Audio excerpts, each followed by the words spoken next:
Hi, welcome to Portraits by Melody here on the Nathan's Art channel. I am Melody, and last week I left you guys an Easter egg. It looked like this. It's a little kid in a shopping cart, questionably.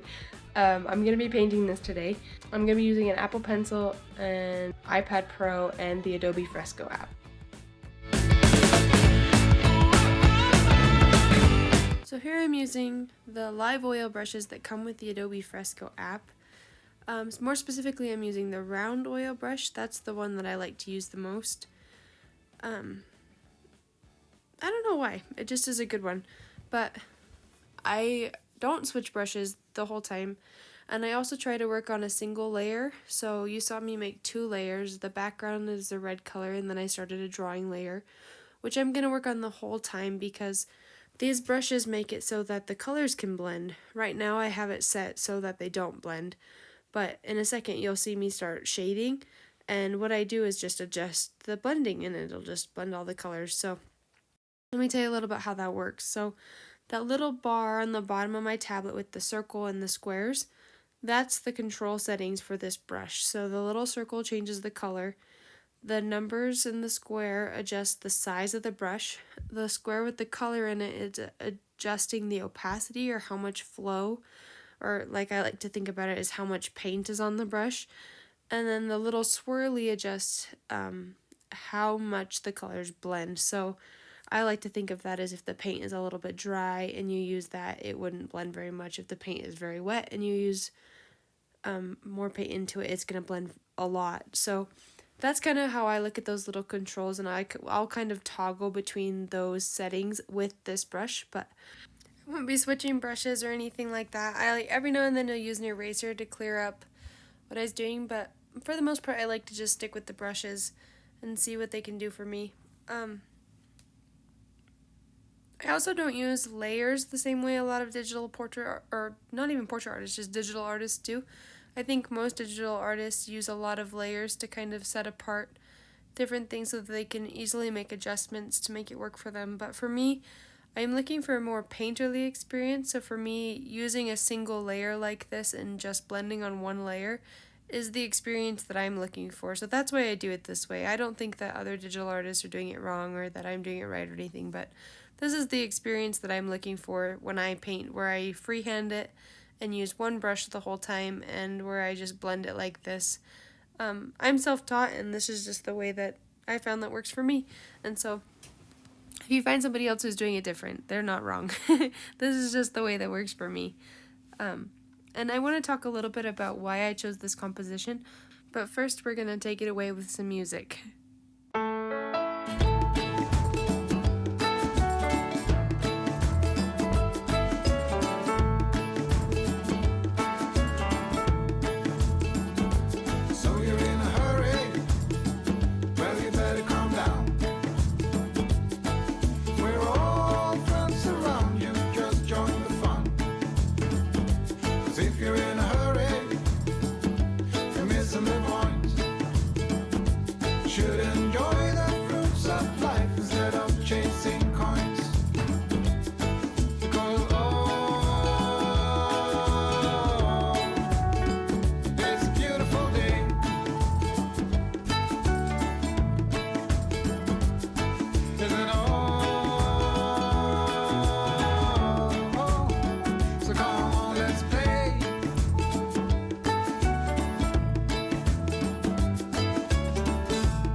I wanted to include that song in this video because I have been thinking while I was making this about being in a rush and trying to get things done by deadlines and being in a hurry, and the reminder for my kids to like go and play and try to spend time with my family.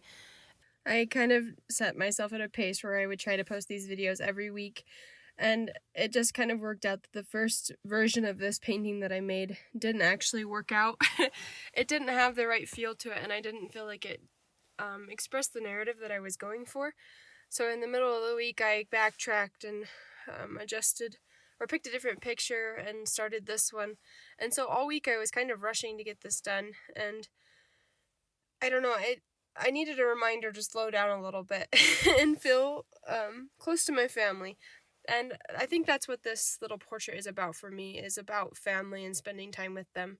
And it might seem strange that showing somebody in a shopping cart in the middle of an aisle is a representation of spending time as a family.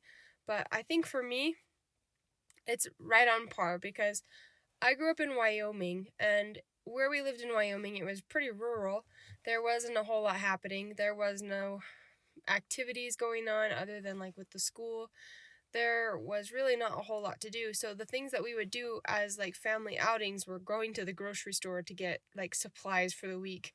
We didn't have any kind of like activities that were for fun. We all just kind of looked forward to going grocery shopping as the outing for the week that we were going to be doing. And so we would get in our car and we would drive to the next town over. I don't remember how many miles it was because nobody knows mileage in Wyoming. Everyone just measures distance with time.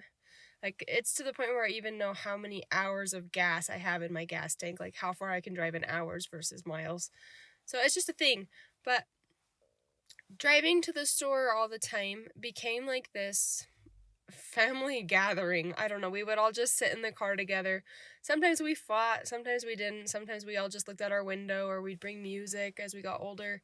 I don't know. It just was like a good time that we spent as a family. And for my mom, it was probably a really stressful thing because it was a long drive and she had all of us kids, and it was usually just us and her. And there was one time we ran out of gas, or we would fight, and I would complain that somebody else was looking out my window. And I don't know, it just is like an organic moment as a family that you get when you take people to the store. It's like the real people. When you get to the store, you find out what their real character is, in a sense. I don't know. One of the things that I've noticed taking my kids to the store is my kids have a lot of energy, and my son, when he was really little, would not stay in the little buckle in the little seat. He would climb over and under and tip. No, he never tipped the car over. I always kept one hand on it because I knew he would if he got the chance. But he almost fell out one time leaning over the side. And every time we got home for like a year, I want to say, every loaf of bread had a footprint in the middle of it. And I just always bought it and laughed, like thinking, oh, one of these days this loaf of bread is going to make it home without a footprint. But for me, going to the store has always been about family and caring for your family and trying to take care of their needs and spending time with them, not just taking care of needs, but also spending time with them. Because there's also been times in my life when I couldn't go to the store and I'd have to rely on like a food pantry or other people's generosity to kind of help us through hard times. And so it just is a neat expression of the importance of spending time as a family, I think. That's what I see when I look at this picture, and that might be unique to me, but that's where I'm coming from with wanting to make this. I wanted to touch a little bit on why I am including more of the like hands too, and not just the face and the cart kind of situation. I wanted to include the hands too because for the longest time I was an artist who really just did hands. I would just draw hands all the time because I liked the way that hands portray what people do and their actions, because a lot of what we accomplish is done because we use our hands to make it happen, and our actions kind of define what we are. I did kind of struggle with the little cart handle though. I noticed I kind of have it bent a little bit, and I tried to straighten it out toward the end So there are a couple little things that I was like, ooh, I don't know if I sketched it. It all like started with the base sketch, and I maybe didn't adjust it quite enough to make it look straight, but I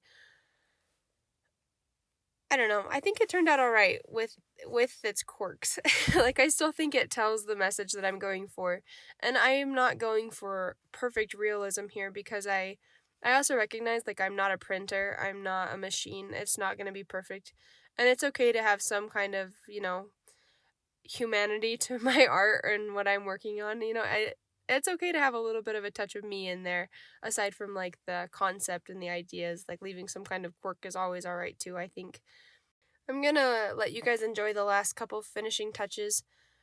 Just being able to focus on what you feel as you looked at this painting and see if it reminds you of any moments with your family, or if you get a completely different vibe from it, that's okay too. I'd love to hear what you're experiencing as you think about this portrait and this composition, and I'll let you think about it while you're listening to the music.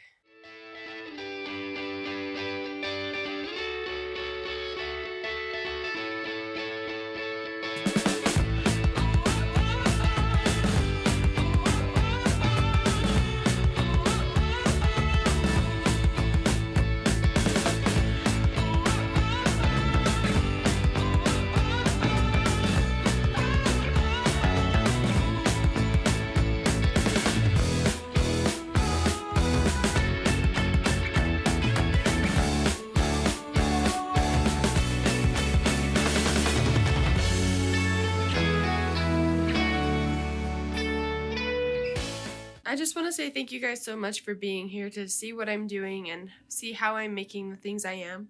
I really have enjoyed using this Adobe Fresco app, and I'm glad to be able to share kind of my process and how it's working, and also talk about why I make this art and why it's important to me. I did hide an Easter egg in the video. Check out the table, that's where it's hiding. So anyway, we'll see you guys next time.